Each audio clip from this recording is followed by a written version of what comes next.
The amber liquid in the wine glass caught the light from the crystal chandelier overhead, refracting into tiny prisms that danced across the white tablecloth. I'd been staring at it for 3 seconds too long, the kind of pause that would get me reprimanded if Marcel noticed. But my feet were screaming, a hot stabbing pain that started in my arches and radiated up through my calves with each step across the marble floor of Lumière, the French restaurant where I'd worked for 3 years. 3 years of 12-hour shifts. 3 years of memorizing wine pairings I'd never taste and describing dishes I couldn't afford to eat. 3 years of being invisible while serving people who spent more on a single meal than I made in a week. My hand trembled slightly as I set down the glass, the Bordeaux leaving a thin red ring on the inside that caught the light. The tremor wasn't from the weight of the bottle, though the 2009 Chateau Margaux was heavy enough to make my wrist ache. It was from the exhaustion that lived in my bones now, the kind that sleep couldn't touch. And from something else, something I'd been trying not to think about for the past 6 days.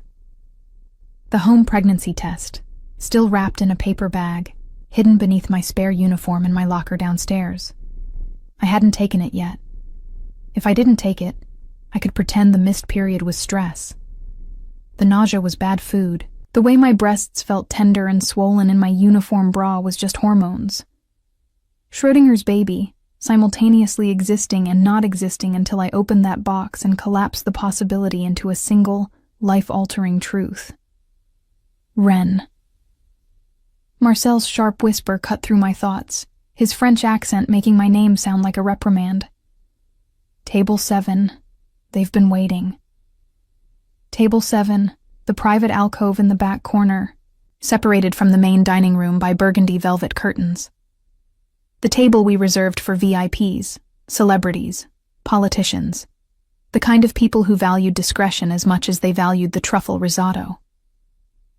On my way, I murmured, checking my reflection in the antique mirror near the kitchen doors. My blonde hair was still secured in its neat bun, though a few strands had escaped to frame my face. The black dress uniform fit perfectly, cinched at the waist with a white apron that emphasized a figure I'd worked hard to maintain through years of walking miles each shift and eating whatever the kitchen would give us for free. My face looked pale under the warm lighting, dark circles beneath my green eyes that no amount of concealer could fully hide. I looked tired. I looked poor. I looked exactly like what I was, a 27-year-old woman treading water in a city designed to drown people like me. I pushed through the kitchen doors, the familiar chaos washing over me. The hiss of gas burners, the clatter of pans. Chef Antoine's rapid-fire French as he dressed down a line cook who'd oversalted the beurre blanc. The heat was oppressive, making my uniform stick to my back, but I barely noticed anymore. This was my world, this liminal space between the kitchen's honest sweat and the dining room's elegant pretense. Camilla, the other waitress on shift, brushed past me carrying a tray of appetizers, her dark eyes meeting mine briefly. She looked even more exhausted than usual, her lipstick slightly smudged, a tiny run in her stockings that she'd tried to stop with clear nail polish. We'd become friends over the years, bonding over shared misery and stolen moments, smoking cigarettes in the alley during breaks.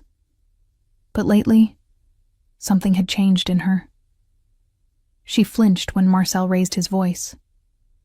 She volunteered for the late shifts, the ones that ended at 2 a.m. when the last drunken businessman finally stumbled out. She'd stopped talking about her little sister back in Guatemala, the one she sent money to every month, keeping her voice low when she took phone calls during breaks. 3 weeks ago, I'd found her crying in the employee bathroom, mascara running down her cheeks, her hands shaking as she tried to reapply her makeup. When I'd asked what was wrong, she'd just shaken her head, whispering that I couldn't understand, that I shouldn't ask questions, that some debts couldn't be paid with money. I should have pressed harder. I should have made her tell me. But I'd been drowning in my own problems, barely keeping my head above water, and I'd told myself it was respect for her privacy, when really it was cowardice. Now, watching her disappear into the dining room with that tray balanced on her palm, I felt the familiar guilt twist in my stomach. Whatever was happening to Camilla, it was getting worse, and I had no idea how to help her. I grabbed the leather-bound menu from the station near the wine cellar, running my thumb over the embossed gold lettering. Lumiere. Light. What a cruel irony for a place that felt so dark once you got past the chandeliers and the flowers and the carefully curated ambiance. The walk to table 7 felt longer than usual, each step a small agony in my worn ballet flats. I'd need to replace them soon, but that would mean $40 I didn't have. $40 that could go toward my overdue electric bill, or the prescription I'd been putting off filling, or the test still wrapped in paper in my locker, waiting to confirm or deny the secret growing inside me. The velvet curtains whispered as I pushed through them, entering the private alcove. The lighting was dimmer here, more intimate, candles flickering on the table casting shadows that danced across the walls. 3 men sat around the table, their suits expensive enough that I could probably estimate their net worth just from the fabric. Armani, Zegna, something bespoke that cost more than I made in 6 months. But it was the man at the head of the table who made me stop breathing. He was younger than the others, maybe mid-30s, with dark hair swept back from a face that could have been carved from marble. Sharp cheekbones, a strong jaw, full lips set in a line that suggested he smiled rarely and meant it even less. His shirt was black, open at the collar just enough to reveal the edge of what might have been a tattoo, and his eyes. His eyes were the color of slate before a storm, cold and calculating as they swept the room with the kind of awareness that came from expecting danger at every moment. They landed on me, and I felt pinned in place, a butterfly on a collector's board. I'd seen dangerous men before. The city was full of them, Wall Street types with cocaine habits and wandering hands, hedge fund managers who treated waitresses like furniture they could lean against. But this was different. This man didn't just look dangerous, he looked like danger itself, compressed into human form, barely contained by expensive clothes and social convention. "Good evening, gentlemen," I managed, my voice steadier than I felt. "Welcome to Lumiere. My name is Ren, and I'll be taking care of you tonight." The older men barely glanced at me, too engaged in their whispered conversation. But the man at the head of the table continued to stare, his gaze moving slowly from my face down to my hands, still clutching the menu like a shield. Something flickered in his expression, too quick to read, before his features settled back into that mask of cold indifference. "What do you recommend?" His voice was low, rough around the edges like gravel in velvet, with an accent I couldn't quite place. New York, definitely, but deeper, older, from neighborhoods where English wasn't always the first language. "The wine list is extensive," I said, opening the menu to show them. "We have an excellent selection of French and Italian vintages. The sommelier can make recommendations based on your preferences." "I don't care about the wine," he said, and the other men went quiet, their conversation dying mid-sentence. "I want to know what you recommend. You've worked here how long?" 3 years. The answer came automatically, though something in his tone made me wary. 3 years. He repeated the words slowly, as if tasting them. "And in 3 years, you've learned what exactly? How to smile at men who don't see you. How to pretend you enjoy serving people who think you're beneath them." The other men shifted uncomfortably, but neither of them said anything. Whatever hierarchy existed at this table, it was clear who held the power. "I've learned," I said carefully, "how to do my job well, which includes recommending the Chateau Margaux if you prefer bold reds, or the Meursault if you're starting with the oysters." Something that might have been respect crossed his face, there and gone so quickly I might have imagined it. "Bring us the Margaux, the 2009, and whatever your chef recommends for 5 courses. "Of course." I made a note on my pad, grateful for the excuse to look away from those storm cloud eyes. "Any dietary restrictions?" "No." He waved a hand dismissively. "Surprise us." I turned to leave, but his voice stopped me at the curtain. Ren. The way he said my name like he was testing its weight made something cold slide down my spine. That's an unusual name. It's just a name, I said without turning around. No, he said softly. Names are never just names. They're declarations of what someone hopes you'll become. A wren is a small bird, fragile, easy to crush. I looked back at him then, meeting his gaze directly. A wren, I said, is also clever, resourceful, survives in environments that kill larger birds. For the first time he smiled. It wasn't a pleasant expression. It was the smile of a predator who'd just realized his prey had teeth. Good, he said. I'd hate to think you were helpless. I escaped through the curtains, my heart hammering against my ribs. Something about that exchange felt wrong, charged with meaning I couldn't decode. Men flirted with me all the time, made inappropriate comments, pushed boundaries. I'd learned to deflect it with professional grace, to smile and ignore and forget as soon as the shift ended. But this wasn't flirting. This was something else entirely. Something that made my instincts scream warnings I didn't fully understand. I put in their order, my hands moving through the familiar motions while my mind raced. When I returned with the wine, the conversation at the table had shifted. The men were leaning in close, voices pitched too low for me to hear, papers spread across the tablecloth. The man at the head, the one who'd asked my name, tracked my movements as I poured the wine, his gaze heavy enough to feel. I served the first course, warm oysters with champagne butter, then the second, a delicate fish course with microgreens and caviar. Each time I approached the table, the conversation would pause, resume only after I'd left. On my fourth trip, as I was clearing the fish course, I noticed something that made my blood run cold. One of the papers on the table had slipped, revealing what looked like photographs underneath. From my angle, I could only see one clearly. A woman's face. Young, maybe early 20s, eyes wide with what looked like fear. And in the corner of that photograph, just barely visible, was Camilla's distinctive silver bracelet, the one her grandmother had given her, that she never took off, that I'd complimented 100 times. My hand faltered, the plate I was holding making the slightest clink against another. It was enough. The man at the head of the table looked up at me, and in that moment, I saw him see my recognition. Saw him watch the realization dawn on my face. Saw the exact second he understood that I'd seen too much. Thank you, Ren, he said pleasantly, but his eyes promised something else entirely. That will be all for now. I nodded, not trusting my voice, and fled back to the kitchen.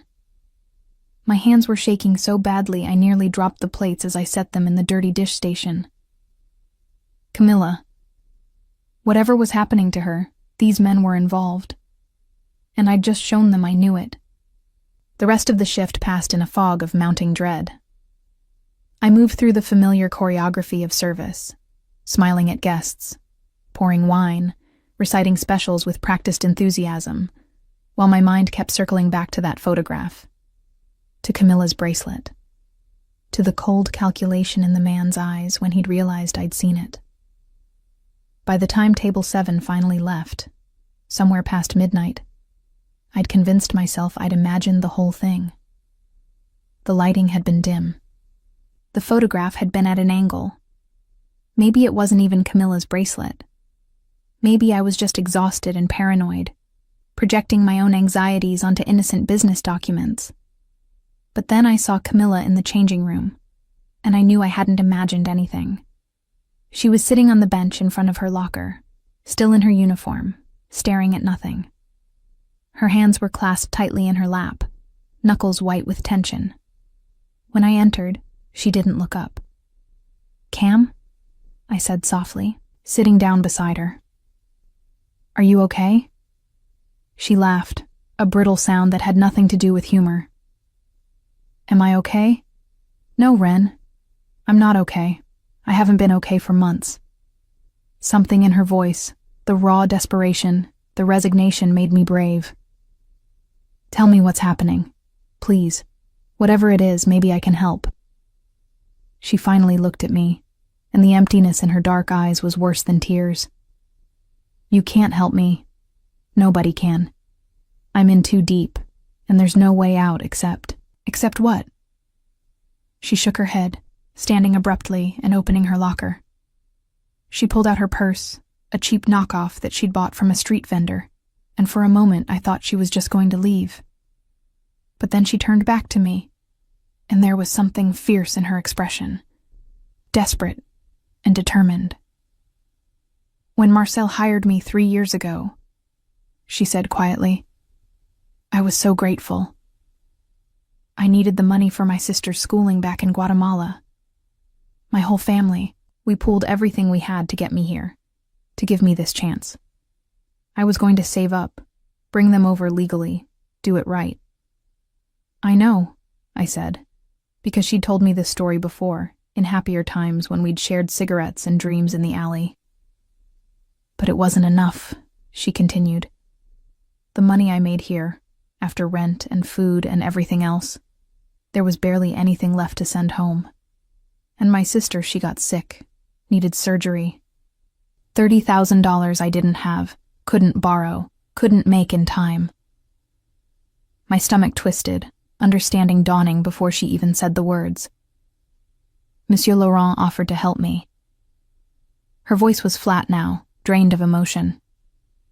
Our generous owner. He said he'd loan me the money, interest-free, as long as I did him some favors. Small things at first. Deliver messages to his friends, entertain certain guests, smile at the right people. Camila, I breathed, horror washing over me. It was fine at first, she said. Uncomfortable, but manageable. Just dinners, conversations. But then the favors got bigger, more intimate. And when I said I wanted to stop, that I'd find another way to pay him back, he showed me the photographs. Me with his clients. Me in compromising situations. He said if I refused, he'd send them to immigration, get me deported. And then who would pay for my sister's medical bills? Who would support my family? The room felt too small, too hot, the walls pressing in. So you've been prostituting myself, she finished brutally.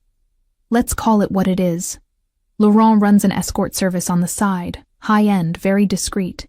He uses the restaurant as a front, recruits girls who are desperate enough or scared enough to say yes.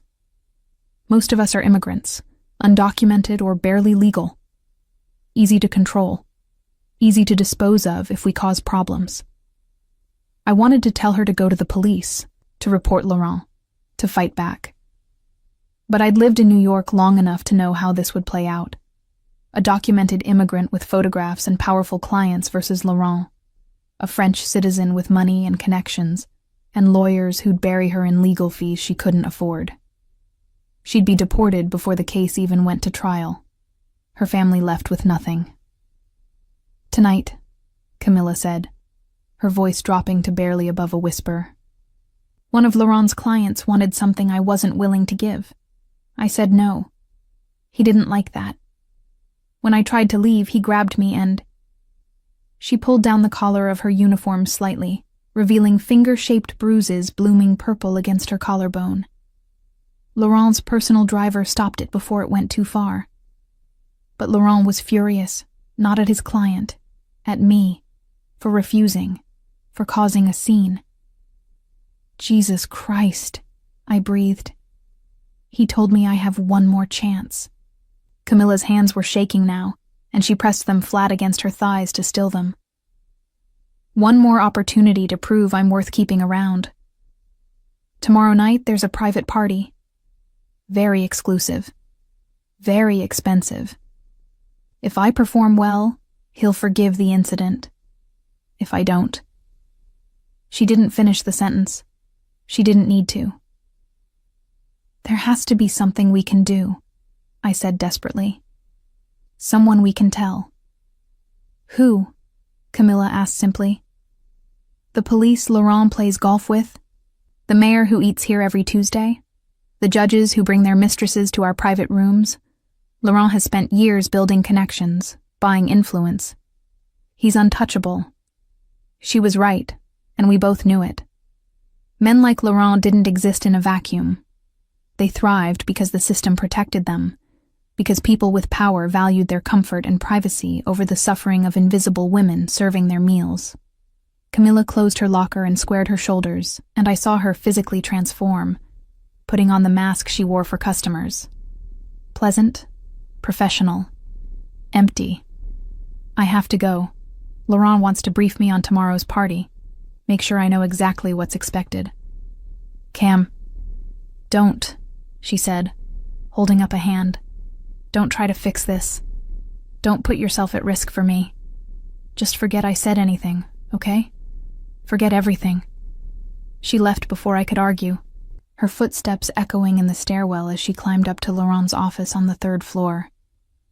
I sat alone in the changing room, my mind racing, rage and helplessness warring inside me. I couldn't forget. I couldn't pretend I didn't know. But I also couldn't see any way to help her that wouldn't make things worse, that wouldn't put her in even more danger. Unless. An idea began to form, crazy and desperate, and probably doomed to fail. But it was something. It was better than nothing. I opened my locker and pulled out my phone, the outdated model I'd been using for 2 years because I couldn't afford an upgrade. I opened the browser and started researching, fingers flying across the cracked screen. QR codes, how to create them, how to embed information, how to make them look legitimate while hiding something else underneath. It took me 3 hours, huddled in the empty changing room while the cleaning crew worked upstairs. 3 hours of watching tutorials, downloading free software, crafting something that looked exactly like Lumiere's wine menu QR code, but led somewhere completely different. I created a web page. Simple, bare bones, no fancy design, just text and images. Evidence. Every piece of information I could remember about Laurent's operation, every name Camilla had mentioned, every photograph I'd ever glimpsed being passed between men at private tables. I typed out Camilla's story, anonymous but detailed. I listed dates, times, descriptions of the clients I'd seen Laurent meet with in his office. I didn't have proof, not really. Just observations and suspicions and Camilla's testimony. But it was something. It was a start. Then I linked it to a QR code that looked identical to our wine menu code. The same layout, the same border, the same small restaurant logo in the corner. You'd have to look very carefully to notice the slight difference in the pixel pattern.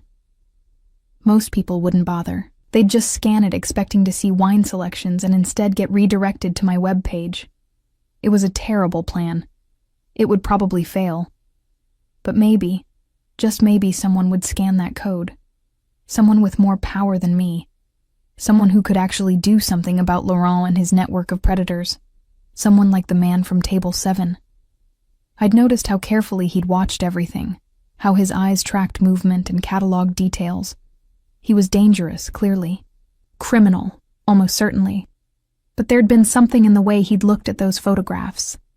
Something cold and calculating, yes, but also something that might have been discussed. Maybe he'd help, maybe he wouldn't. But I was out of options and running out of time.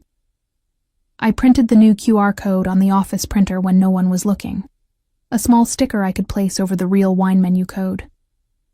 Then I went home, took the pregnancy test I'd been avoiding, watched the 2 pink lines appear, and cried myself to sleep on my bathroom floor.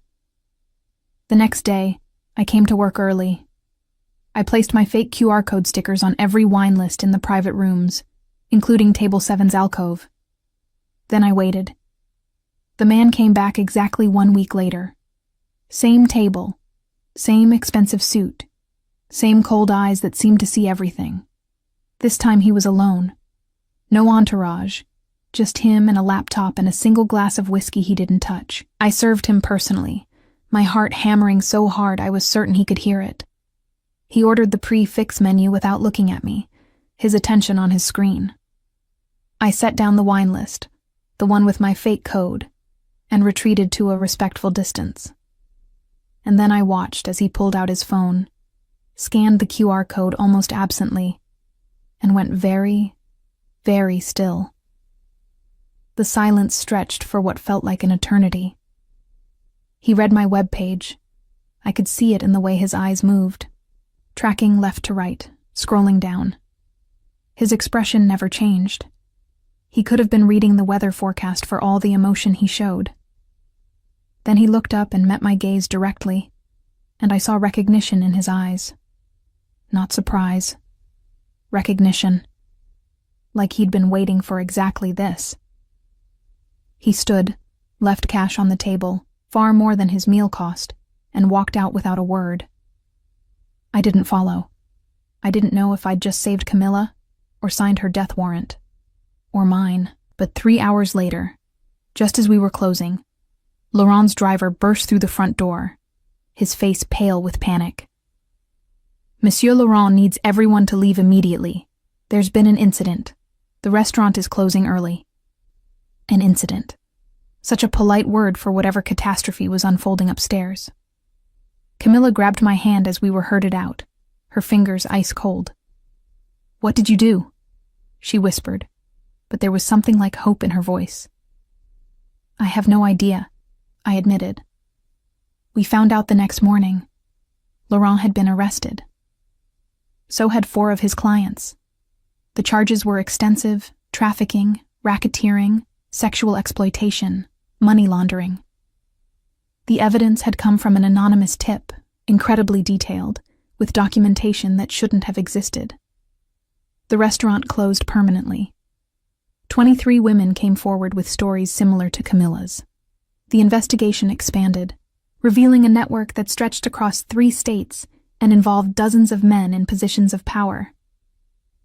And through it all, no one mentioned a QR code or a makeshift webpage or a desperate waitress who'd been stupid enough to hope. No one except the man who came to my apartment door exactly 2 weeks after Laurent's arrest. The man from table 7. The man whose storm-gray eyes looked at me like he was seeing me for the first time. "You have no idea what you started," he said. His voice that same gravel and velvet combination that made something low in my stomach tighten, despite my fear.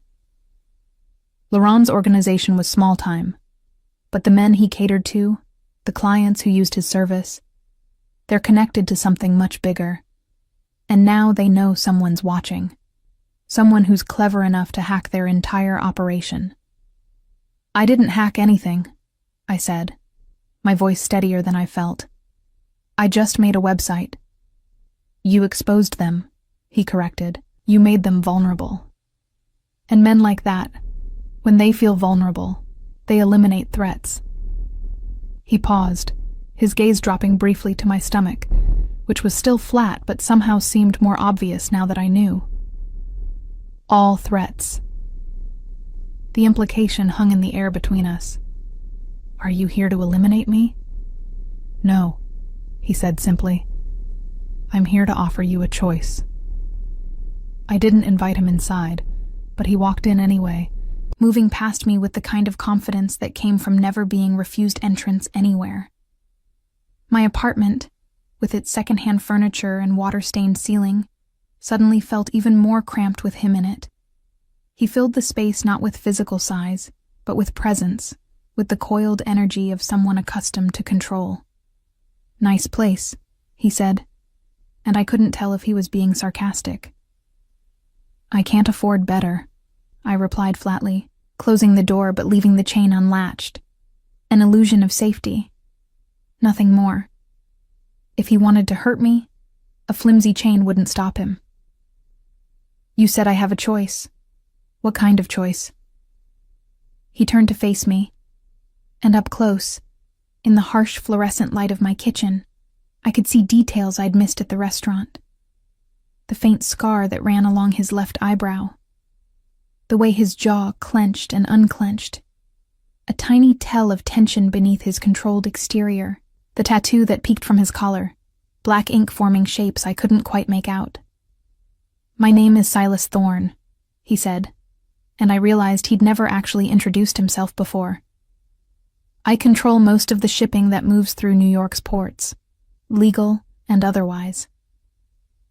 "So you're a criminal," I said, because there was no point in pretending otherwise. "I prefer businessman," he replied with a slight smile. "But yes, if we're being honest, I operate outside the law. I traffic in information, in influence, in the gray areas where legal and illegal blur together." "And you're telling me this why?" "Because you need to understand what you're dealing with. Laurent's clients, the men in those photographs you documented so carefully, they're connected to various organizations throughout the city. Some are my competitors. Some are my enemies. Some," he paused, "are people I've been trying to take down for years. So you used my website." Understanding dawned slowly. "You took the information I gathered and weaponized it." "I made sure it reached the right people," he corrected. "People who could act on it. Your evidence was good, but it needed context, corroboration, legal maneuvering. I provided that." "Why?" I demanded. "Why would you help trafficking victims? That doesn't exactly fit with being a crime boss." Something dark crossed his face, there and gone so quickly I almost missed it. "I have my reasons. Suffice to say, I don't approve of Laurent's particular business model. Men who exploit vulnerable women are weak, parasites. They give the rest of us a bad name." "How noble of you," I said sarcastically. "I never claimed to be noble," he replied. "I claim to be useful. Which brings me to your choice. Laurent's associates know someone exposed them. They're looking for that someone. Eventually they'll figure out it was you. They'll come for you, and they won't be gentle about it." The fear I'd been suppressing for 2 weeks came rushing back. "So what are my options? Run and hide? Change my identity?" "You could try," Silas said. "But they have resources, time, patience. They'd find you eventually, especially once the baby is born. Children leave paper trails, birth certificates, medical records, school enrollment." My hand moved instinctively to my stomach, protective even though there was nothing to feel yet. "How did you know?" "I noticed details," he said simply. "The way you moved at the restaurant, the nausea you tried to hide, the vitamins in your purse. It wasn't difficult to deduce." He paused. "Is the father in the picture?" "No," I said shortly. "He's gone. Not that it's any of your business." "It becomes my business if I'm offering to protect you." He moved closer, not threatening, just closing the distance between us. "Your other option is to accept my help. I can make you disappear, legally. New identity, new location, financial security. You and your child would be safe." "In exchange for what?" "Because there was always an exchange. Men like Silas Thorne didn't offer protection out of the goodness of their hearts." "Nothing," he said, and I almost laughed at the absurdity. "I'm not asking you to work for me or spy for me or owe me some future favor. I'm offering you safety because you did something brave and stupid and surprisingly effective. You reminded me that there are still people in this city who care about something other than their own survival." I studied his face, looking for the lie, the hidden agenda. But all I saw was a strange kind of honesty, brutal and uncomfortable. He meant it. He was offering to help me with no strings attached, which somehow made it more terrifying than if he'd demanded payment. "I don't want to disappear," I said finally. "I don't want to spend my life looking over my shoulder, wondering if they found me. I don't want my child growing up afraid." "Then what do you want?" "I want them stopped," I said, and the ferocity in my own voice surprised me. "All of them. Laurent was just one piece. You said it yourself. There's a whole network. Other girls like Camilla, trapped and exploited and disposed of when they're no longer useful. I want that network destroyed. Silas was quiet for a long moment, his gray eyes searching mine. That's a war, he said finally, not a rescue operation. A war against some of the most powerful people in this city. It would take months, maybe years. It would be dangerous, bloody, and there's no guarantee we'd win. You started this, he said. That webpage, that evidence, you declared war whether you meant to or not. The question is whether you're willing to see it through. He leaned against my kitchen counter, casual despite the gravity of what he was saying. I can fight that war. I have the resources, the connections, the ruthlessness required. But I'd be doing it blind without inside information, without understanding how Laurent's network actually operated from the victim's perspective. You want me to help you. Understanding clicked into place. You want access to what I know, what Camilla knows, how the operation worked from our side. I want, Silas said carefully, to give you a choice in how your story ends. You can disappear and be safe, but powerless. Or you can stay and fight, knowing you might lose, but at least you tried to burn down the system that nearly destroyed your friend. It wasn't really a choice. Not for me, because I'd spent too many years being invisible, serving people who didn't see me, accepting that the world was unfair, and there was nothing I could do about it. And then I'd created that web page, taken that tiny act of defiance, and for the first time in my life, I'd actually changed something. I couldn't go back to being invisible now. What would it involve? I asked. This war of yours. Silas straightened, and I saw something that might have been respect flicker across his features. First, we document everything. Every name, every face, every transaction you remember from your time at Lumiere. Then we cross-reference it with my intelligence, build a complete picture of the network. After that, we systematically dismantle it, expose the clients, shut down the operations, destroy their ability to hurt anyone else. And the girls they're still trafficking? The ones who haven't gotten out yet? We get them out, he said simply. Extract them, provide them with resources, help them disappear or testify, whatever they choose. This isn't about vengeance. It's about cutting off the supply chain, making it unprofitable and too dangerous to continue. It sounded too good to be true, too clean. Why do you really care about this? I demanded. And don't give me that line about bad for business. There's something personal here. I can see it. For the first time, Silas's careful control slipped. His jaw tightened, his hands curling into fists before he deliberately relaxed them. My sister, he said, each word carefully measured. 15 years ago. Different city, different organization, but the same system. They found her after 3 months. She was alive, technically. But what they did to her... He stopped, and the silence was more eloquent than any description.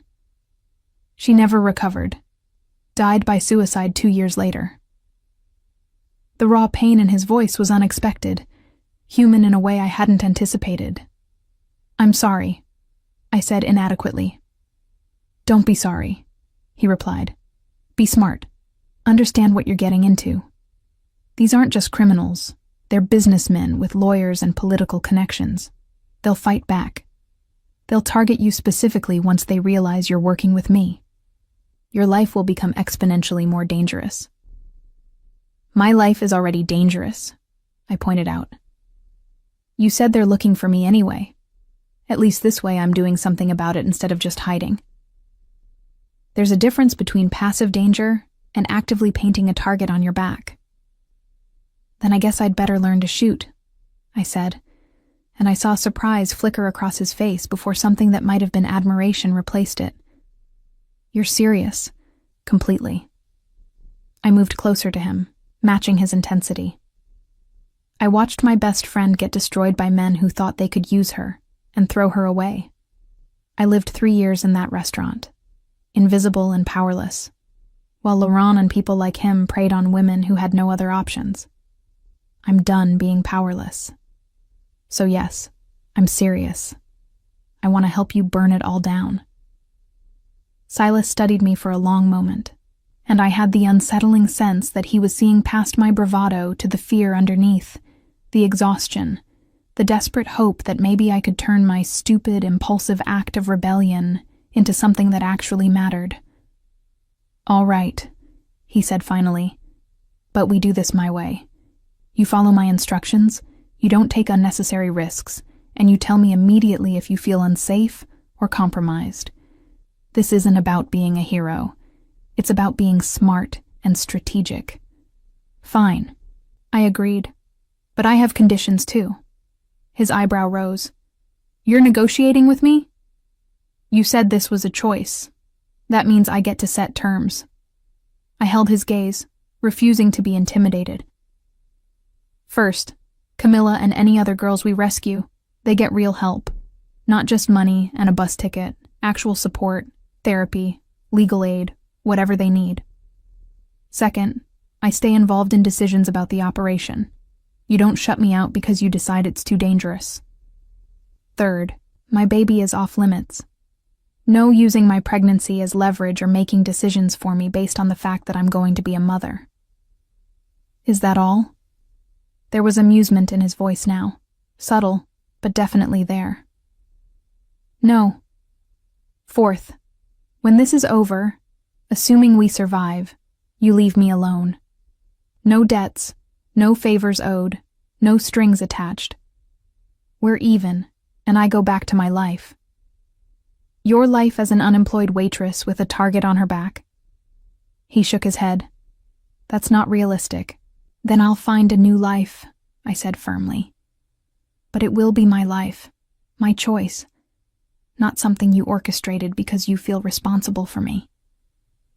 Silas was quiet for a moment, and I could see him weighing my terms, calculating whether they were acceptable. Finally, he extended his hand. "Deal. But I reserve the right to renegotiate Term 4 when the time comes." "Why?"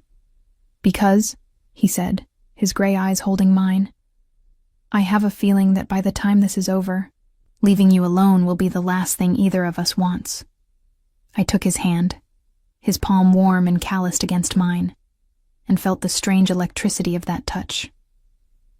This was insane. I was making a deal with a crime boss to wage war against a human trafficking network while pregnant and unemployed.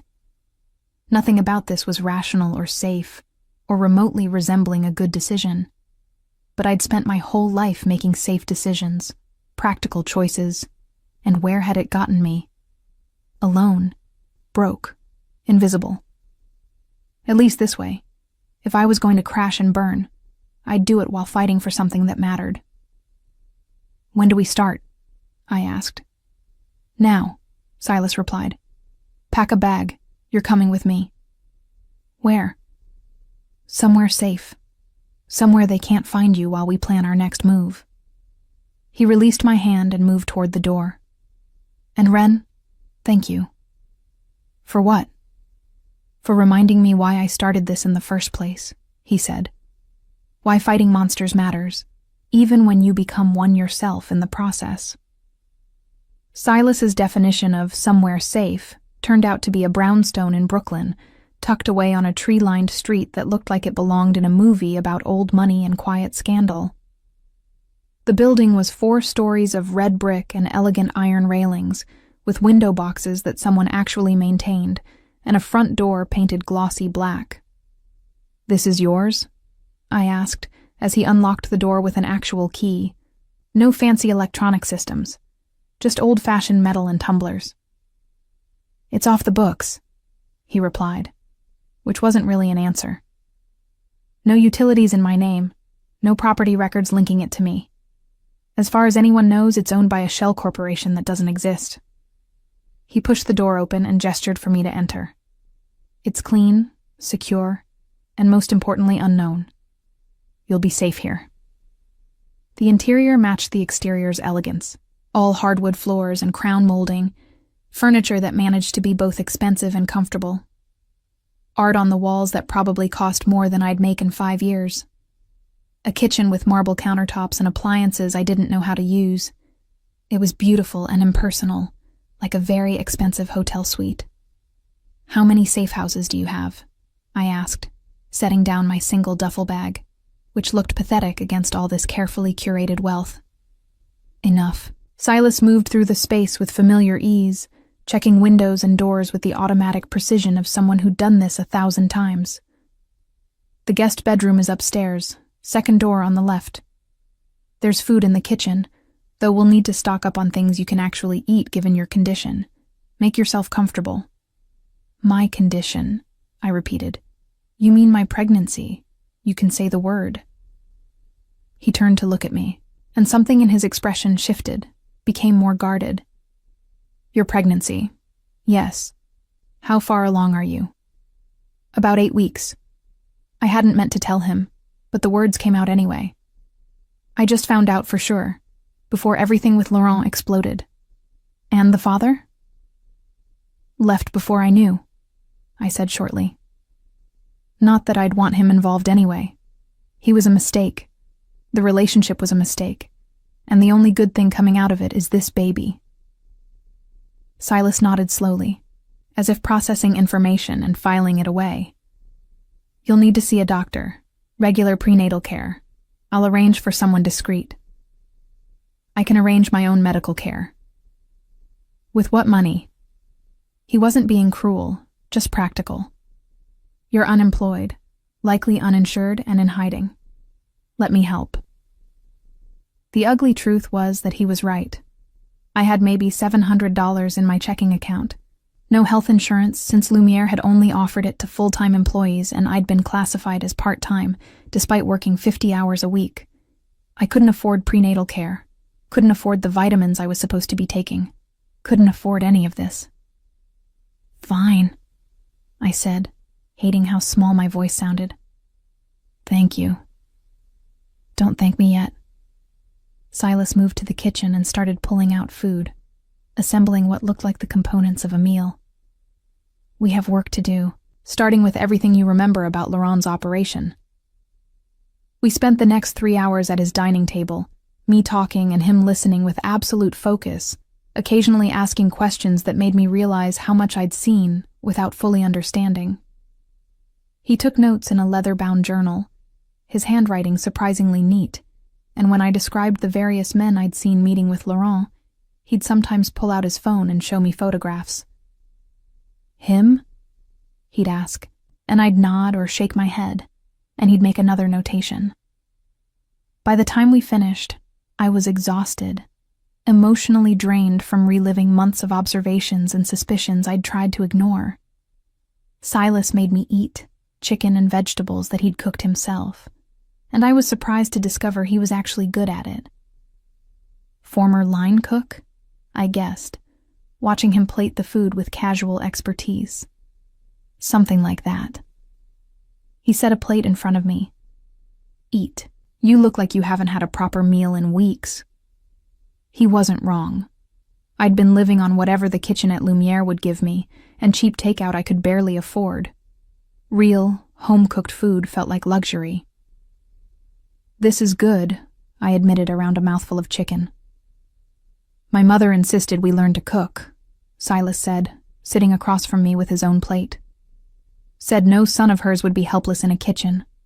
She was Italian, very traditional in some ways, very progressive in others. Food was love, in her worldview.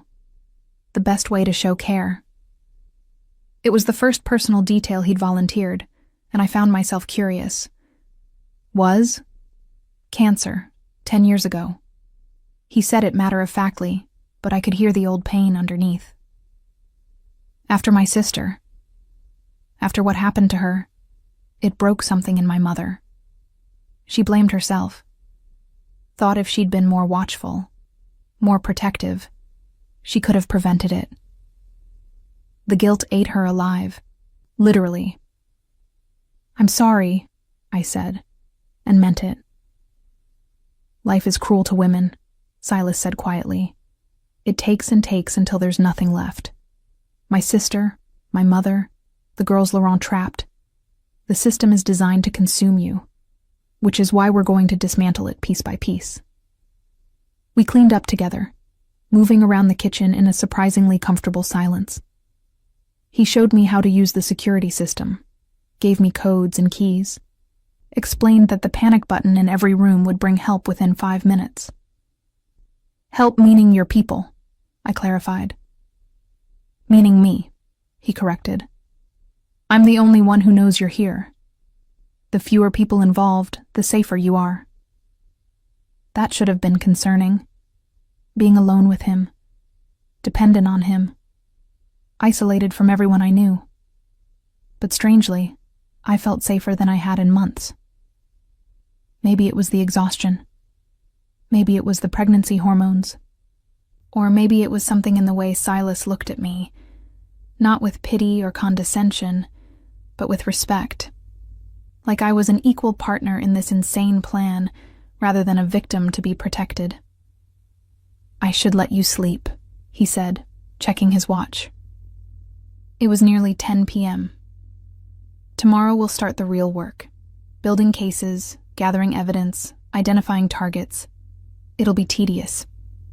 Tedious sounds safe, I said. I'll take tedious. He smiled, a real smile this time, and it transformed his face. Made him look younger, less hardened. Get some rest. If you need anything, I'm in the master bedroom, 3rd floor. Don't hesitate to wake me. I went upstairs, found the guest room he'd indicated. It was beautiful, decorated in soft blues and grays, with a bed that looked like a cloud and windows that overlooked the quiet street. There were clothes in the closet, various sizes, and I realized he must have safe houses like this scattered throughout the city, always ready for whoever needed them. I showered in the attached bathroom, marveling at the water pressure and the array of expensive toiletries. Put on one of the nightgowns I found in the dresser drawer. Climbed into bed and expected to lie awake for hours, my mind racing with everything that had happened. Instead, I fell asleep almost immediately, more deeply than I had in months. I woke to sunlight streaming through the windows and the smell of coffee drifting up from downstairs. For a moment, I was disoriented. Couldn't remember where I was, or how I'd gotten here. Then memory returned, and with it, the surreal reality of my situation. I was living in a safe house owned by a crime boss, preparing to wage war against a human trafficking network, while pregnant and unemployed. My life had become unrecognizable. I dressed in clothes from the closet, jeans and a soft sweater that fit surprisingly well, and went downstairs.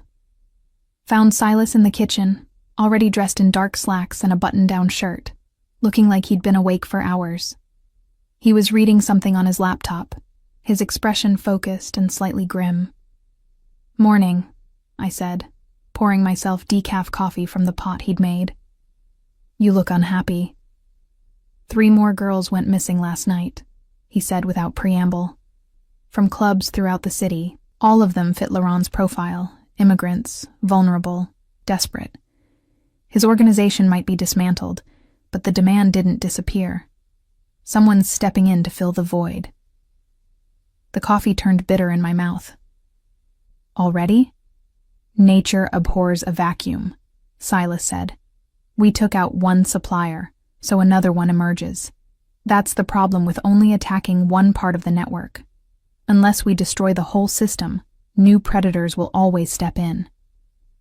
So what do? We accelerate our timeline. He closed his laptop and looked at me directly. I was planning to take months, build airtight cases, work through legal channels where possible. But we don't have months. Every day we wait, more girls disappear. So we go after the buyers instead. The buyers? Laurent's clients, the men who created the demand in the first place. We expose them, destroy their reputations, make it so toxic that no one wants to risk being associated with trafficking. He pulled up a list on his phone, dozens of names with photographs attached. These are the men you documented: lawyers, businessmen, politicians, even a few clergy. Men with everything to lose. I scanned the list, recognizing faces from the restaurant. Men who'd left generous tips and smiled pleasantly and treated me like furniture. How do we expose them? We give them a choice, Silas said with a cold smile.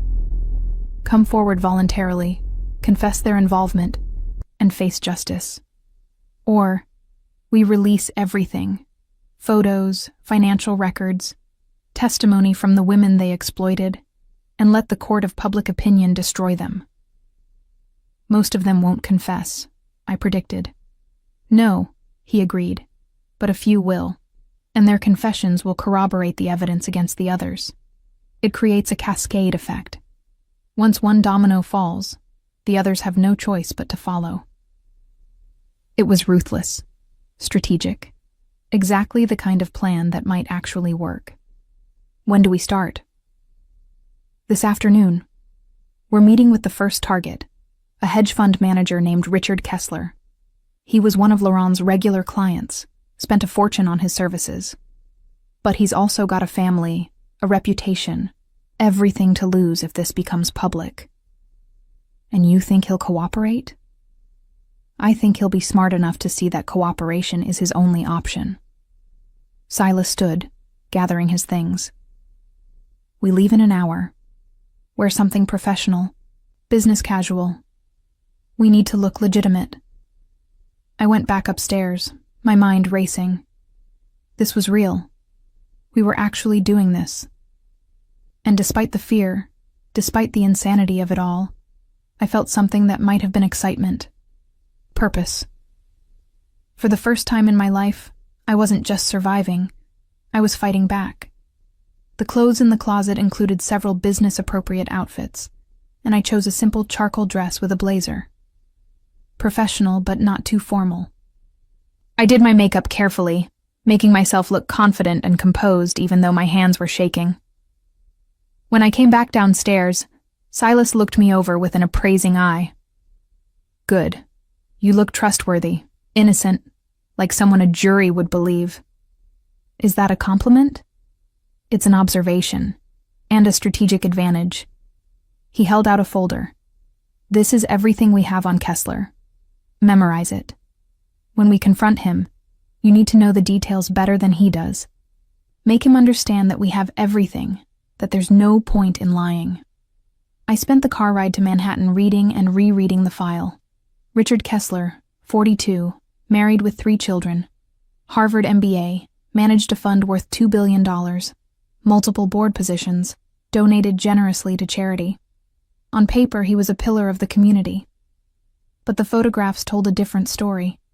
Kessler with girls barely out of their teens, in hotel rooms and private clubs.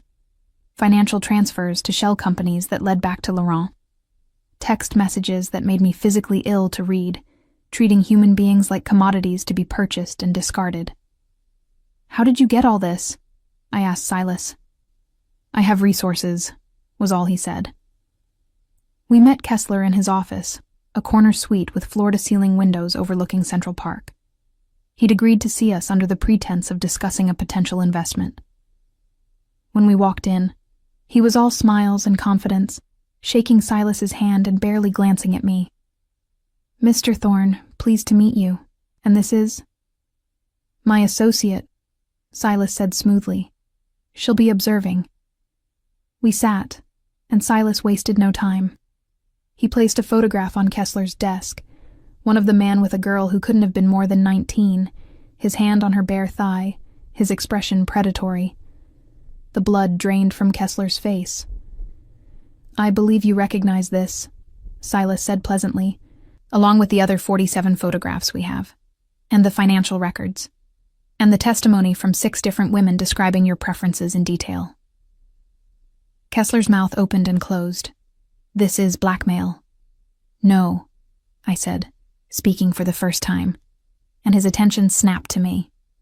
This is justice. Those girls you hurt, they have names, families, dreams. You treated them like objects, and now you're going to answer for it. Who the hell are you? Kessler demanded. Someone who watched you at Lumiere, I replied. Someone who served you food and wine while you conducted your business.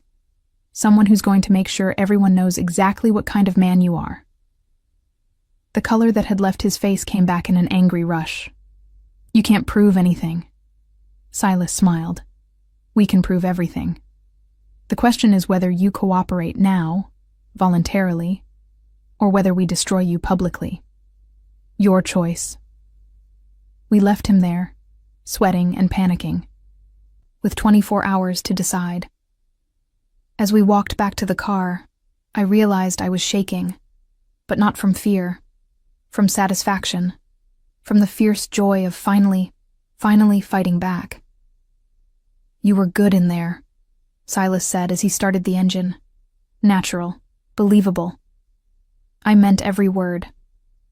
I know, that's what made it effective. He pulled into traffic, and I saw him glance at me with something that might have been approval. We make a good team.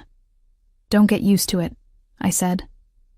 Remember, when this is over, you leave me alone.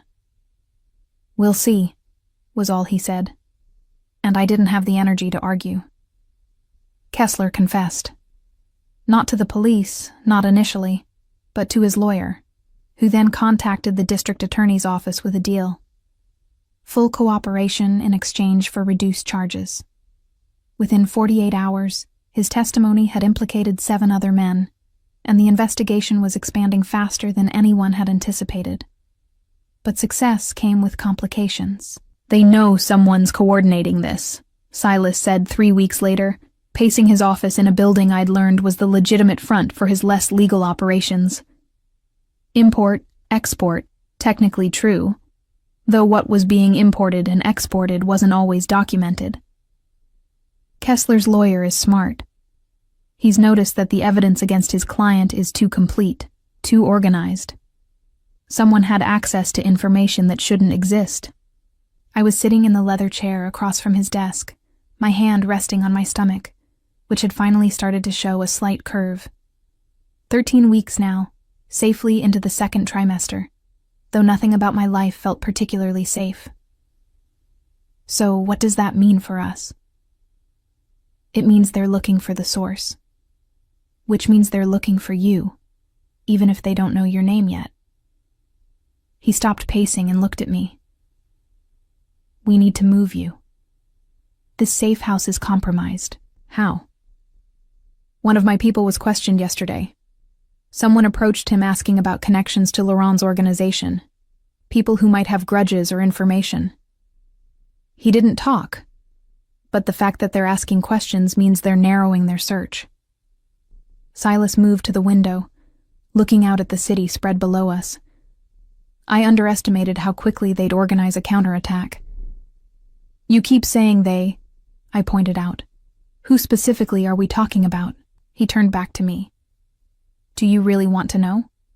Some things, once you know them, you can't unknow. Names have power. They make things real in ways that abstractions don't. I want to know what I'm fighting, I said firmly. Who wants me dead? Silas was quiet for a moment, weighing something internal. Then he pulled out his phone and brought up a photograph. Victor Marchetti. He runs the largest escort service in the tri-state area. Supplies girls to men like Kessler. Laurent was small-time compared to him. The man in the photograph looked ordinary. Mid-50s, slight build, thinning hair. He could have been anyone's accountant or dentist, but his eyes were cold, empty in a way that made my skin crawl. He's been operating for 20 years, Silas continued. Protected by lawyers and corrupt officials, and the simple fact that his clients are too powerful to touch. He's the apex predator in this ecosystem, and we've just declared war on him. Good, I said and meant it. Someone should have done it years ago. Someone tried. Silas's voice was flat. 3 years ago, an FBI agent started building a case against Marchetti. She disappeared before she could testify. They found her body in the Hudson 6 months later. The implication hung heavy between us. And you think he'll do the same to me? I think he'll try. Which is why you need better protection. Not just safe houses and security systems. Real, physical protection. People who can fight back if someone comes for you. You mean bodyguards. I mean soldiers, he corrected. People loyal to me. Willing to kill to keep you safe. It means giving up any pretense of normal life, of privacy. It means accepting that you're a target and living accordingly. I looked down at my hands, at the slight tremor I couldn't quite control. I'm scared, I admitted. I've been trying not to be, trying to stay focused on the mission, but I'm terrified. For me, for the baby, for what happens if we lose. Silas moved around the desk and sat in the chair next to mine, close enough that I could smell his cologne, something expensive and subtle that reminded me of cedar and smoke. Fear is good, he said quietly. Fear keeps you alert, careful. It's the people who aren't scared that get killed. The ones who think they're invincible. Are you scared? I asked, looking up at him. Constantly. There was no bravado in his admission, just honesty. Every decision I make could get someone killed. Every plan could fail. Every day I wake up knowing that my empire is built on violence and could collapse just as violently. Yes, I'm scared. But I don't let it paralyze me. How? I choose what I'm fighting for and I hold on to that. Purpose beats fear every time. His gray eyes held mine. You wanted to burn down the system that hurt your friend. That purpose has carried you this far. Don't lose it now. He was right. I'd come too far, risked too much to back down because I was frightened. Okay, I said. What do you need me to do? First, you move to my primary residence. It's more secure, and I can watch over you personally. Second, you work with my intelligence team to document everything you remember about every interaction you ever had at Lumiere. Every face, every name, every conversation. We build a database so complete that even if something happens to you, the information survives. Third, he hesitated. Third, you consider whether you want to continue being actively involved in the takedown, or whether you want to step back and let my people handle it from here. Is that what you want? I challenged. For me to step back? What I want is irrelevant. This is your choice, your life. But yes, part of me wants you somewhere safe, protected, out of the line of fire. The other part. He trailed off, and something in his expression shifted, became more vulnerable. The other part recognizes that you're the most effective weapon we have. You understand this world in ways I never could. Your perspective, your insights. They've been invaluable. Losing that would weaken our position significantly. So you're saying I should stay involved because I'm useful, I said, trying to keep the disappointment out of my voice. I'm saying you should stay involved because you're extraordinary, Silas corrected. Because in a world of people motivated by fear or greed or survival, you're motivated by something rarer. Justice. Real justice. Not the legal kind, but the kind that actually protects the vulnerable. That's dangerous to people like Marchetti. More dangerous than any evidence or testimony. Because you make others believe it's possible to fight back. I didn't know what to say to that. No one had ever called me extraordinary before. Ordinary, forgettable, invisible. Those were the words that defined me. The waitress who brought the food and cleared the plates and vanished from memory the moment I left the room. I'll stay involved, I said finally. But I need you to promise me something. What? If something happens to me, if Marchetti or his people find me and I don't survive, you make sure the baby is safe. You find good people to raise them. People who love them and protect them and never tell them their mother was stupid enough to start a war she couldn't finish. Silas's expression hardened. Nothing's going to happen to you. You can't promise that. Watch me. There was steel in his voice now, absolute conviction. You're under my protection, Ren. That means I will move heaven and earth to keep you safe.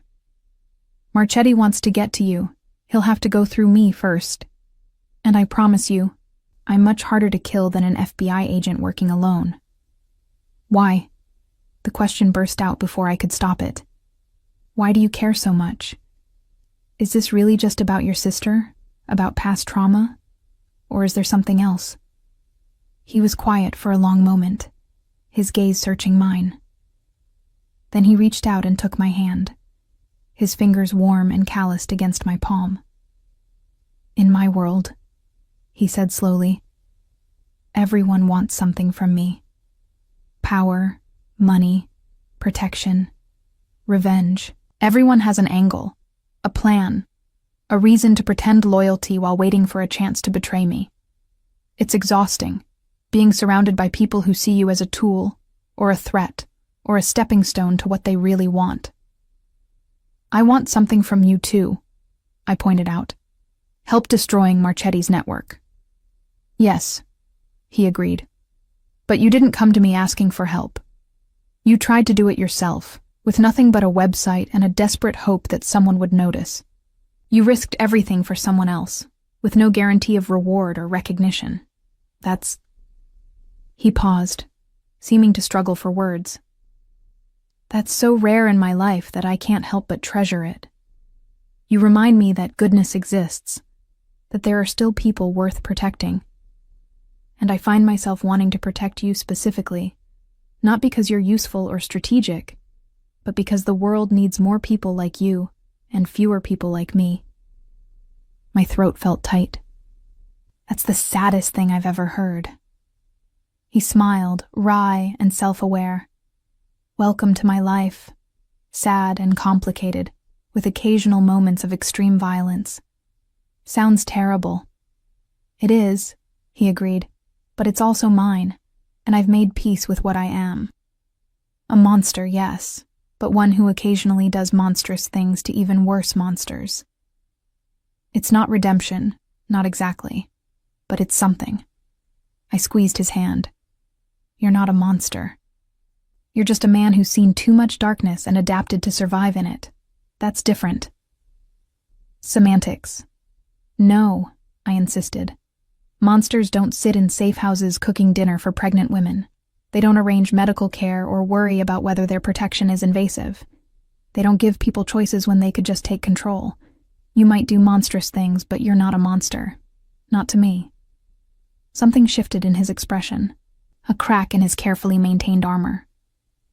For just a moment, I saw past the crime boss to the man underneath, lonely and tired and carrying burdens I couldn't imagine. Thank you, he said quietly, for seeing me as human. It's been a while since anyone did. We sat like that for a moment, hands linked, the silence comfortable despite everything. Then his phone buzzed, shattering the moment. He checked it and swore under his breath. What is it? Camilla, he said. She's missing, disappeared from the shelter where we'd placed her. No signs of a struggle, but her things are gone, and no one's seen her since yesterday morning. Ice flooded my veins. Marchetti? Maybe. Or she got spooked and ran. Or... He stood, already moving toward the door. Stay here. I'm going to check her last known location, see if there's any indication of what happened. I'm coming with you. Ren... She's my friend, I said firmly, standing to follow him. If she's in trouble, if Marchetti has her, I need to be there. I can't just sit here waiting while you search. Silas looked like he wanted to argue, but something in my expression must have convinced him. Fine, but you stay in the car. You don't engage with anyone suspicious, and if I tell you to run, you run. Understood? Understood. We drove to Queens, to the shelter where Camilla had been staying. It was a converted brownstone, similar to Silas's safe house, but shabbier, clearly operating on a tight budget. The director, a tired-looking woman in her 40s, confirmed that Camilla had left voluntarily, taken all her possessions with her. "Did she say where she was going?" Silas asked. "No, just that she couldn't stay anymore. That she'd brought danger here and needed to leave before anyone else got hurt." The director looked worried. She seemed frightened but determined. I tried to talk her into staying, but she said some debts couldn't be escaped by hiding. My stomach dropped. She went back to Marchetti. "It's possible," Silas agreed grimly. "If he threatened her family back in Guatemala, if he convinced her that cooperating was the only way to keep them safe, she might have felt she had no choice. We have to find her. We will." He thanked the director and led me back to the car. "But first, I need to make some calls. If Camilla's back in Marchetti's custody, getting her out will require careful planning. We can't just storm in and extract her. That would endanger everyone else he's holding. So what do? We give Marchetti what he really wants," Silas said. "We give him you." "Absolutely not." I said it firmly, my voice leaving no room for negotiation. "You are not using me as bait." Silas was standing by the window of his penthouse, the one he'd moved me to 2 days ago after confirming that Marchetti had indeed reclaimed Camilla. The view overlooked the Hudson River, glittering in the afternoon sun like scattered diamonds, beautiful and cold, and indifferent to the nightmare unfolding around us. "It's not bait," he corrected without turning around. "It's strategy. Marchetti wants to silence you because you're the source of his problems. If we offer you up, he'll take the meeting. And at that meeting, we'll have him. Dead or arrested. Does it matter?" He finally looked at me. "Either way, he's stopped. His organization collapses. The girls he's trafficking go free, including Camilla. And I end up dead in the process," I said. "Forgive me for not being enthusiastic about that plan." "You won't die." His voice was flat, certain. "I'll have 20 men in position. Snipers, close protection, extraction teams. The moment Marchetti makes a move against you, we eliminate the threat.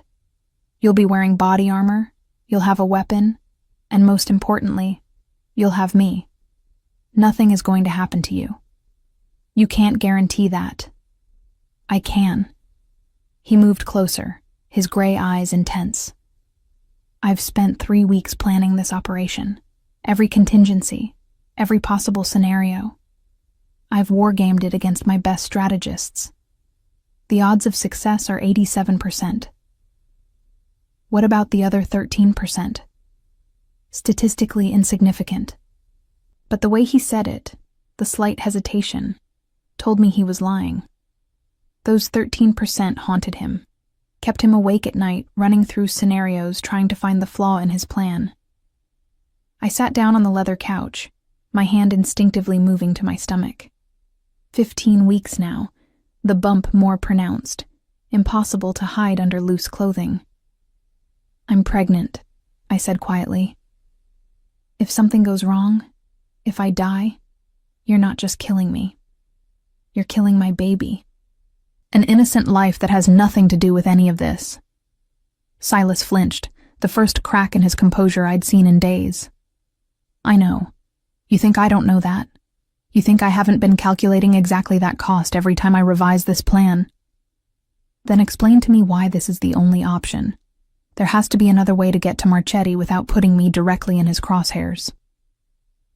He sat down across from me, leaning forward with his elbows on his knees.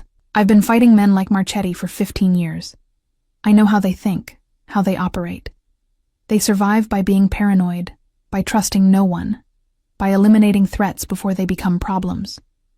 Marchetti won't surface for anything less than the opportunity to end his biggest threat permanently. That's you. Your testimony, your knowledge, your willingness to fight. You're the key to unraveling everything he's built. Take you out, and he thinks he's safe again. So I'm martyring myself for the cause." "No," Silas said firmly. You're trusting me to keep you alive while we take down someone who destroys lives for profit. There's a difference. I wanted to believe him. I wanted to trust that his planning was perfect, that his people were skilled enough, that the universe owed me a break after everything I'd been through. But I'd learned the hard way that the universe didn't operate on fairness. It operated on chaos and chance, and the cruelty of powerful men who thought they were untouchable. Tell me about the plan, I said finally. Every detail. I want to know exactly what I'm walking into. Over the next hour, Silas laid it out. The meeting would take place in a warehouse Marchetti controlled, ostensibly neutral ground but actually heavily surveilled and defended. I'd wear a wire so Silas's team could monitor everything. I'd be armed, though concealed enough that Marchetti wouldn't immediately perceive me as a threat. Silas would be nearby, close enough to intervene if things went wrong, but far enough away that Marchetti wouldn't suspect an ambush. The goal was simple: get Marchetti to incriminate himself on tape, provide enough evidence to bring formal charges, and hopefully locate where he was keeping Camilla and the other girls. If possible, we'd do it clean, with arrests and legal proceedings. If not, we do it messy, Silas finished. We eliminate Marchetti and his lieutenants, extract the victims, and disappear before anyone can connect it back to us. You mean murder them? I mean protect you, he corrected. And everyone else they'd hurt if we let them continue operating. Call it murder if you want. I call it justice that the legal system won't provide. He wasn't wrong. I'd seen how the system failed women like Camilla, like all the others trapped in Marchetti's web. Arrests that didn't stick, trials that went nowhere, victims who disappeared before they could testify. The law was supposed to protect us, but it was written by people who didn't understand what it was like to be vulnerable, exploited, powerless. When? I asked. 3 days, Silas said. Marchetti's people have agreed to the meet. They think I'm delivering you as a peace offering, buying my way back into his good graces by eliminating his problem. He's arrogant enough to believe it. And my role is to be the sacrificial lamb who isn't actually sacrificed. Your role is to be brave for 90 seconds while I keep you safe, he said. That's all. 90 seconds of facing your fear, and then it's over. We destroy him, we free the victims, and you get your life back. What life? I asked. Even if this works, even if we survive, I'm still pregnant and alone and unemployed. Laurent's gone. Marchetti will be gone. But the world that created them still exists. The demand that made their businesses profitable doesn't disappear just because we take out a few suppliers. Silas was quiet for a moment. Then he said, "What if you didn't have to do it alone?" "What do you mean?" "After this is over, after Marchetti is handled, you'll need a safe place to have the baby. Resources, support. I can provide that. All of it. No strings, no obligations. Just let me help you." I studied his face, looking for the catch. "Why would you do that?" "Because," he said slowly, as if the words were difficult, "in the past 3 weeks, I've watched you face down men who could crush you without effort. I've seen you risk everything for someone else's safety. I've listened to you talk about your dreams for your child, the life you want to give them. And I've realized something terrifying." "What?" "I don't want you to leave," he admitted. "When this is over, when you've served your purpose and the debt is paid, I don't want you to walk away and disappear. I want you to stay, in my life, in my world, maybe even." He stopped, seemed to struggle with himself.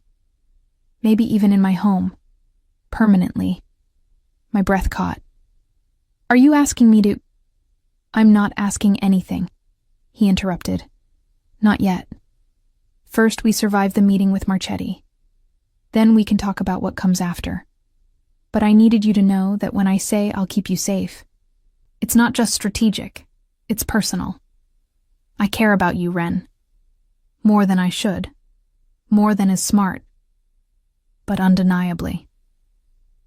I didn't know what to say. 3 weeks ago, I'd been a struggling waitress with a secret pregnancy and an uncertain future. Now I was sitting in a penthouse with a man who commanded an empire, planning to take down a human trafficking ring, and listening to something that sounded dangerously like a declaration of feelings. "This is insane," I said finally. "Completely," Silas agreed. "Welcome to my world." The 3 days passed in a blur of preparation. Weapons training, because Silas insisted I know how to use the gun I'd be carrying.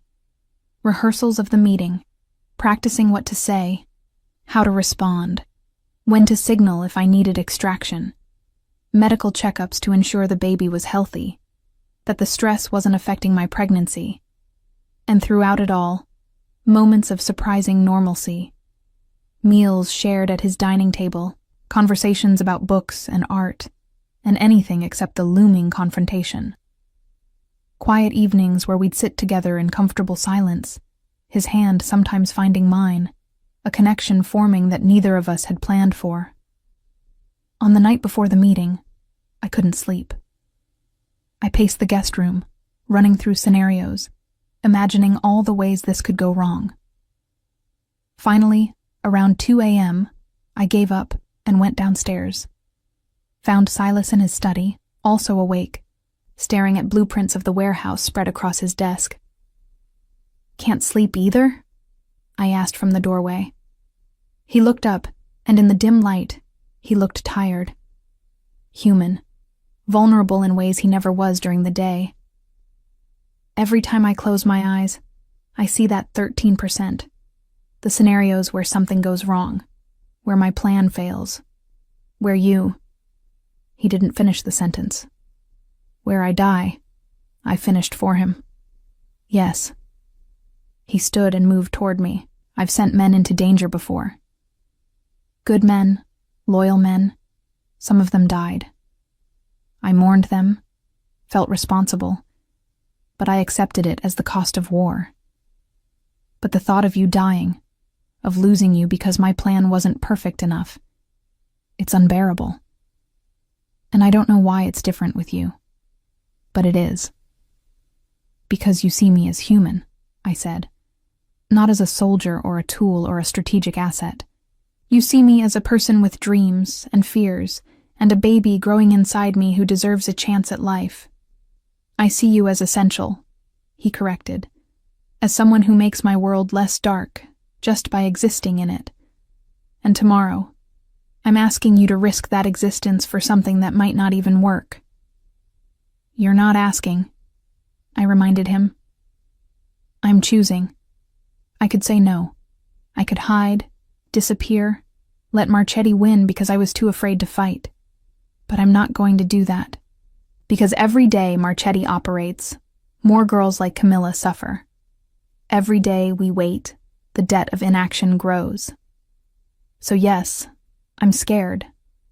Terrified, actually. But I'm more angry than afraid, and that anger is going to carry me through tomorrow. Silas reached out and cupped my face in his hands, his thumb tracing my cheekbone. You're extraordinary, he said quietly. I hope you know that. Then he kissed me. Gentle at first, tentative, giving me every opportunity to pull away. But I didn't. I leaned into him, kissing him back, pouring all my fear and hope and desperate need for human connection into that contact. His arms came around me, holding me carefully, like I was something precious that might break. When we finally separated, we were both breathing hard. Tomorrow, he said, his forehead resting against mine. After we destroy Marchetti and free Camilla and end this nightmare, I'm going to ask you to stay, properly, with an offer you can consider without the pressure of imminent danger clouding your judgment. And what if I say no? Then I'll respect your choice and help you build whatever life you want, separately from mine, he said. But I'm hoping you'll say yes. Why? Because I've spent 15 years building an empire in the dark, he said. And you're the first light I've wanted to keep. The meeting with Marchetti happened at dawn, the warehouse district gray and cold and empty of witnesses. I wore the body armor Silas had insisted on, hidden under a loose jacket. The wire was taped to my skin, and the gun was heavy in my pocket, a reminder of how badly this could go. Silas walked me to the entrance, his hand on my back, steadying. 90 seconds, he reminded me. That's all. You go in, you get him talking, you confirm he has Camilla, and you get out. I'll handle the rest. What if he doesn't want to talk? Then the snipers take him down, and we move to extraction immediately, Silas said. But give him a chance to incriminate himself first. We want this airtight. He kissed me once more, hard and desperate, then stepped back. I'll be right here. Nothing is going to happen to you. I walked into the warehouse alone. Marchetti was waiting in the center, surrounded by 4 men with guns. He looked exactly like his photograph, ordinary and unremarkable, except for those empty eyes that promised violence. Behind him, I saw Camilla, bound to a chair, her face bruised but alive. Wren Aldridge, Marchetti said pleasantly, the little waitress who started a war. You've cost me a great deal of money. Good, I said, and I saw surprise flicker across his face. He'd expected fear, submission, not defiance. You deserve to lose everything. Brave words, he said, but ultimately meaningless. You're here because you've realized you can't win. You're here to negotiate your surrender. So let's talk terms. I'm not here to surrender, I said. I'm here to make sure you pay for what you did to Camilla and every other woman you've exploited. Marchetti laughed, and it was genuinely amused. You think you're the hero of this story. You're a pregnant waitress with delusions of grandeur. You have no power here. I have enough power to make you surface, I countered. Enough power to make you so paranoid that you took a meeting with the person who's been destroying your organization piece by piece. That's not powerless. That's terrifying to you. His smile faded. You're right. You are terrifying. Which is why I can't let you leave here alive. He nodded to one of his men who raised his gun. And in that moment, everything happened at once. The warehouse windows exploded inward as Silas's snipers took their shots. Marchetti's men dropped before they could fire. Silas himself burst through a side door, moving with lethal precision. And I pulled my own gun, aiming it at Marchetti's chest, my hands steady despite my racing heart. It's over, I said. Marchetti looked around at his fallen men, at the blood and chaos, at Silas advancing with murder in his eyes. Then he looked back at me and smiled.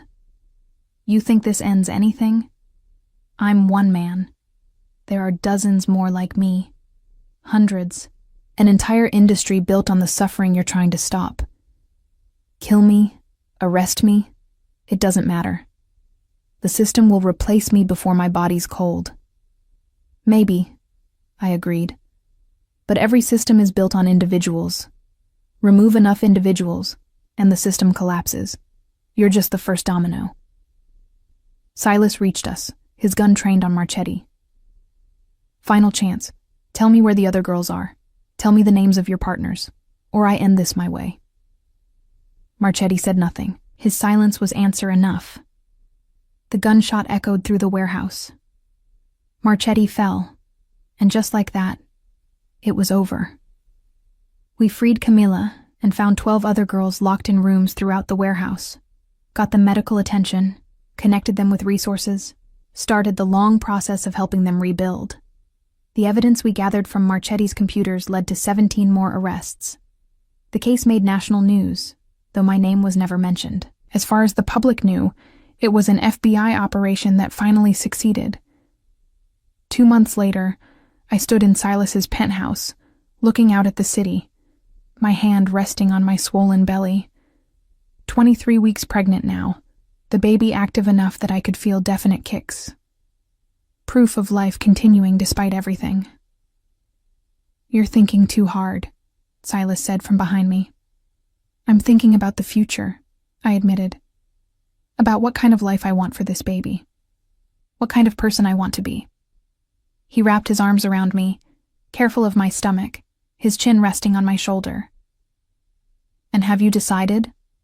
I think so. I turned in his arms to face him. I want to stay. Here. With you. Not because I need protection or resources, but because somewhere in the middle of this nightmare, I fell in love with you. With the man who sees darkness but chooses to fight it anyway. With the person who gave me a choice when he could have taken control. With you, Silas, complicated and dangerous and surprisingly good at cooking. He smiled, genuine and warm, the expression transforming his face. I was hoping you'd say that, but, I continued, I have conditions. Of course you do. When the baby's born, we raise them in truth. No lies about what you do, what I did, how we met. Age-appropriate truth, but truth nonetheless. Second, I want to be involved in your operations that deal with trafficking and exploitation, not as bait or a victim, but as an equal partner. Third, we buy the restaurant. He blinked. What restaurant? Lumiere. It's been closed since Laurent's arrest. I want to buy it, renovate it, turn it into a legitimate business that employs immigrants legally, pays them fairly, and provides a safe working environment. A place that proves not everywhere in this industry is corrupt. Silas was quiet for a moment, processing. Then he laughed, full and rich, a sound I'd rarely heard from him. You want to buy a restaurant and staff it with the very population that traffickers usually exploit, as a middle finger to the entire system. Essentially, yes. It's brilliant, he said. Risky and complicated and probably going to cause headaches, but brilliant. I'll have my lawyers start the paperwork tomorrow. Really? Just like that? Just like that. He pulled a small box from his pocket, and my breath caught. I was going to wait until after the baby was born, do this properly with romance and planning. But you keep surprising me, making decisions faster than I can prepare for them. So here, now, with no witnesses, and no perfect moment, just us and the truth we've built together. He opened the box, revealing a ring. Simple platinum band with a single diamond, elegant and understated. Ren Aldridge, will you marry me? Will you let me be the father your child deserves, and the partner you've been waiting for? Will you stay in my dark world and help me find light in it? I looked at the ring, at his face, at the future spreading out before us. It wouldn't be easy. We'd have enemies, complications, moments when we questioned every choice. But we'd also have each other, and purpose, and the knowledge that we'd fought for something that mattered. Yes, I said. Yes to all of it. He slipped the ring on my finger, and it fit perfectly, like everything else about this improbable relationship.